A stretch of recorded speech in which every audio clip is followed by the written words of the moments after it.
I am Potakbun soon that in Soludo will governor of Anambra State, with the god of Anambra State. Some of them buy me na Soluda bro god, no god Muma. Soluda god of Anambra State. Now only if enjoy experience with ever because well any imaginary god name exists anywhere.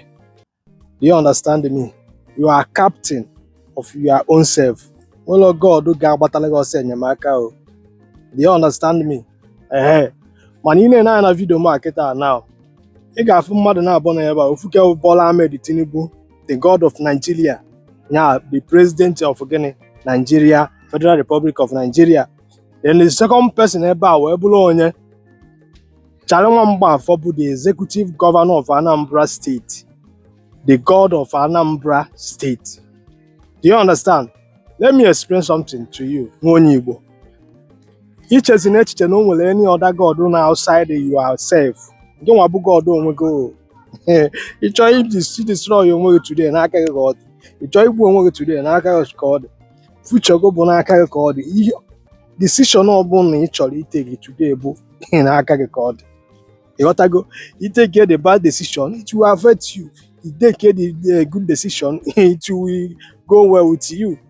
So ndị Igbo sị na etu onye si wee debutie ka ọ ga-adịrị ya, and na ọ ya bụ okokporo jejuo ntụ ụtụtụ amachie ya na mmiri dọ na-eju n'ọlụ nwa nkịta. O nwere any other god na outside you, but the only almighty god mụ na gị na-abụ na-afụ n'ụwa bụ gọọmenti. That is the purpose and the reason nji agwa gị na Charlie Nwambafọ bụ executive governor of Anambra State, with the god of Anambra. So only thing gọọmenti enwere ike control n'ụwa bụ natural disaster, dịka earthquake, fraud, ụmụ ife disaster agasị. Do you understand me? Ka bụ nature dị ilu onwe ya, and obido ịkpa ike mụ na gị na-abụ n'afịa. But any imaginary god a na-agwa gị na ọ nọ na sky, mana o nwere onye nọ na mmiri, ma o nwere onye nwana nọ na idol nwane ga-protect gị, ga-enye gị nta, nye gị imoloko. Such thing doesn't exist. Ịghọtago? Mana ịmago because of need too religious. Ịnụkwara na nsị gị that na Charlie Nwambafọ god of Anambra State is spark ya. Na ọ bụrụ God, mana ọ God ka ọ bụ. Achọrọ m iji iwe mere oge Mbadinuju na-achị wee onye ka example ebe a. Oge Mbadinuju na-achị Anambra State, anyị gbara strike almost 1 year. Ị ma how many future destroy n'oge afọ? Some ụmụ akwụkwọ kwesịrị ịgụ akwụkwọ, some banye criminality, some banye all manner of things, unusual things, bido all manner of behavior. You got to go. Decision of your government. Yeah, that's one kind of decision the government can take. That decision will destroy your future. Do you understand what I'm saying? Even a lot of criminality today is because of government. Government failed to do what they need to do. Now people start agitating. Criminality carrying even. Do you understand? A decision to Soludo you take here now. Onwere onwe mmụta ga-abụ uru ole si na ịkpọpụrụ nwa ha na Anambra State. Ọ bụrụ na ịmalụ ọmara ya tata, o nwere decision Soludo ga-etake tata now or affect your business badly to the extent na ị ga-ana bankrupt. Ekpetiri ya na ekpere. So mpụta na-agba gị that na Soludo bụ god of Anambra State ka ịghọta my own point of view. Mụnwa ama nwere na believe m na o nwere ebe God nọ anywhere. God mụnwa ebe a nọ am a God. Do you understand me? Because even God that you can create or recreate or no got even some of whom got aspects in chapter.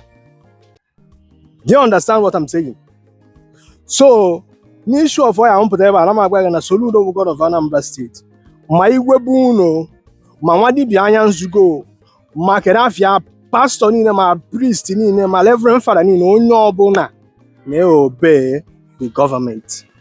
My pastor, my evangelist, all the same law be na control lie in Chanine. Mbu mmadụ kịta eje m nga, gọọmenti ga-atụ m nga. Pastor gbukwe mmadụ, gọọmenti atụọ ya nga. Enweta pastor kịta ebe ọ na-agba egbe, o jebe nga. Enweta m ebe m na-agba egbe, ejebe m nga. Do you understand? Now, ka nkọwakwala ga-etu esi wee dogo anyị. Iwatch ya issue of Ebube Mmụọ Nsọ. Oge ọ dị ka o nwere Reverend Father related to him. A na-apụrụ oge afọ kedu onye ọ gbakwuru for ọsọ enyemaka. Ọ kpọbara Jizọs, ọ kpọbara Holy Spirit. Onye ọ chọbara for help bụ Governor Soludo. Unfortunately, Soludo fell lawyer. Ojechọba, ebe ọzọ, another government ya agbatala ya ọsọ enyemaka. Another one nchọkwala ịkọwara gị ebe a bụ nke Bishop of Warri Diocese. Bishop of Warri Diocese nọkọta kpọba Governor Kedafia, President of Nigeria, ka ọ gbatara ọsọ enyemaka because of ndị otu fake a na-apụrụ. O nwere God o ji ekpe afọ, o nwere Jizọs ọ na-akpọ, mana nna akọwala gị ife ị gara aghọta ya. Soludo gọvanọ gị bụ nyanwa number 1 man na steeti mụ na gị na-abụ today. Nyanwa na-enye igwe bunu certificate. Nyanwa na manage all the resources niile ga-abara mụ na gị na-abụ uru. O mismanage our resources. O ga-eme mụ na gị na-aba affect to the extent itself na some of unu anyị na-akwụ ụgwọ ụlọ. Imam na-emenwuzide other self.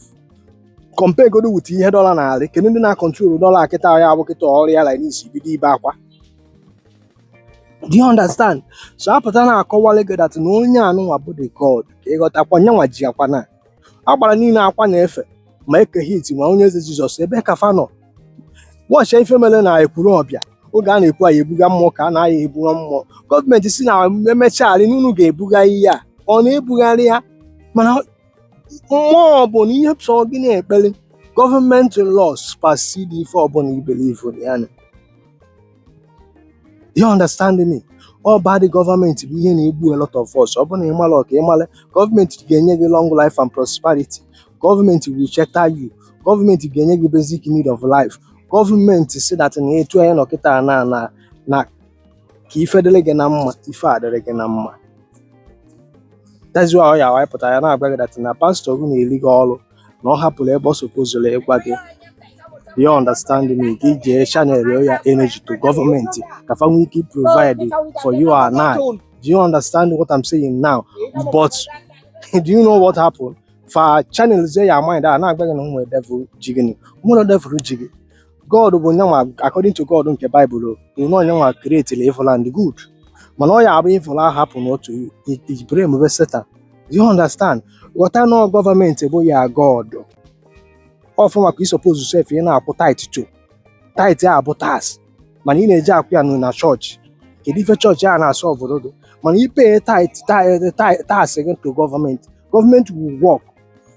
Anyị na-enwekwa ode agba sef na-agwa gọọmenti anyị na anyị na-akwụ tax anyị, kedu ife mere na ọda alụrụ anyị ọrụ ngwacha gị ịlahụ ụla chebala onwe gị echiche. Onwere God dị outside you. Decision ọ bụla ị chọrọ iteke n'ụwa bụ n'aka gị God. Inwe anwa take the wrong decision, it will affect you badly. Ịghọtago? Kidney gị akịta ihe niile adịghị n'ime alụ. Nature etinye gị ya, hafe gị n'aka for you to handle it. If you fail to manage it properly, it will affect you. Emesịa makwa n'ife nkọwala edolo gị anya.